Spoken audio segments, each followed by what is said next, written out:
4,000 രൂപയ്ക്ക് നമ്മൾ തുടങ്ങി. പക്ഷെ അതൊന്നുമല്ല അതിന്റെ ഒരു മെയിൻ സംഭവം എന്താന്ന് വെച്ച് കഴിഞ്ഞാല് ഞാനൊരു സമയത്ത് എനിക്ക് പറ്റാണ്ട് അത് നിർത്താനായിട്ട് നമ്മൾ തുടങ്ങിയതാണ്. പക്ഷെ അപ്പോഴാണ് വളരെ സർപ്രൈസിങ് ആയിട്ടുള്ള ഒരു കാര്യം ഉണ്ടായത്.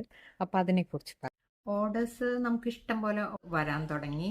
അപ്പം അതിന് കുറേ കാര്യങ്ങളുണ്ടല്ലോ, അതൊക്കെ ഒരൊറ്റ ആളല്ലേ തന്നെ ചെയ്യുന്നത്. അപ്പം അത് ഫേസ്ബുക്കിൽ നമ്മൾ ആദ്യം തന്നെ ഇത് പോസ്റ്റ് ചെയ്യണം, സെയിൽ പോസ്റ്റുകൾ. അപ്പം മെസ്സഞ്ചറിലാണ് മറുപടി വരിക. അപ്പം ആ മെസ്സഞ്ചറിൽ നമ്മൾ റിപ്ലൈ ചെയ്യണം. അത് ഇന്ത്യയുടെ പല ഭാഗത്തുനിന്നും നമുക്ക് മെസ്സേജസ് വരും. അവർക്കൊക്കെ അവരുടെ ഭാഷയിൽ നമ്മൾ റിപ്ലൈ കൊടുക്കണം. അതുമാത്രമല്ല, നമ്മളുടെ ഓർക്കിഡ്സ് നമ്മൾക്ക് നന്നായി സൂക്ഷിക്കേണ്ടതുണ്ട്. ആഴ്ചയിൽ 2 പ്രാവശ്യം വളർച്ചയ്ക്കും ഫ്ലവറിങ്ങിനും ഒക്കെയുള്ള മെഡിസിൻസ് കൃത്യമായിട്ട് കൊടുക്കണം.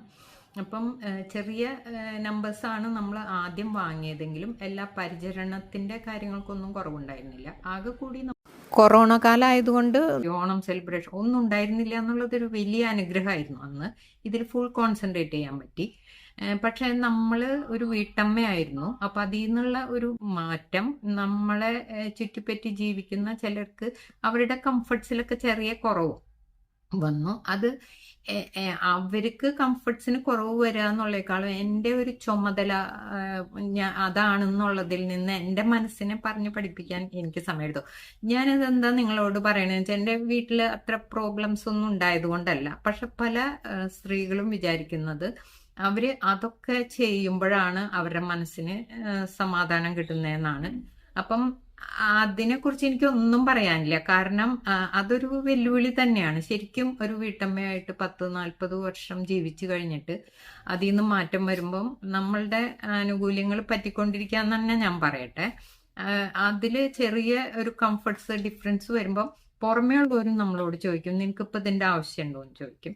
അപ്പം അതൊക്കെ അങ്ങനെ ഒരു സ്റ്റോപ്പ് ചെയ്യണമെന്ന് ആലോചിച്ചുകൊണ്ടിരിക്കുന്ന സമയത്താണ് എനിക്ക് ആ കോൾ വന്നത്.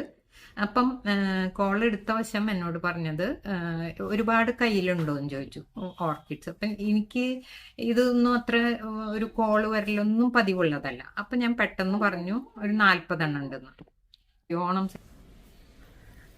അപ്പോൾ കംഫർട്ട് സോൺസിന് പ്രശ്നം വന്നവരൊക്കെ വന്നിട്ടുണ്ട്. എന്നെ ഫോണിൽ വിളിച്ചത് ഒരു ബൈസെല്ലർ ആയിരുന്നു. ഞാൻ ആദ്യമായിട്ടാണ് ഇങ്ങനെ ഒരു വാക്ക് കേൾക്കുന്നത്. ഞാൻ അതിനെക്കുറിച്ച് ചോദിച്ചു. അതിനെക്കുറിച്ച് അടുത്ത വീഡിയോയിൽ പറയാം. ബൈസെല്ലിങ് ഒരു അനന്ത സാധ്യതകളുള്ള ഒരു ബിസിനസ്സിന്റെ മോഡാണ്. അതിനെക്കുറിച്ചാണ് നിങ്ങൾക്ക് കൂടുതൽ അറിയാൻ താല്പര്യങ്ങൾ ബൈസെല്ലെന്ന് താഴെ ടൈപ്പ് ചെയ്യൂ. മറ്റൊരു വീഡിയോയുമായി വീണ്ടും കാണാം. നന്ദി, നമസ്കാരം.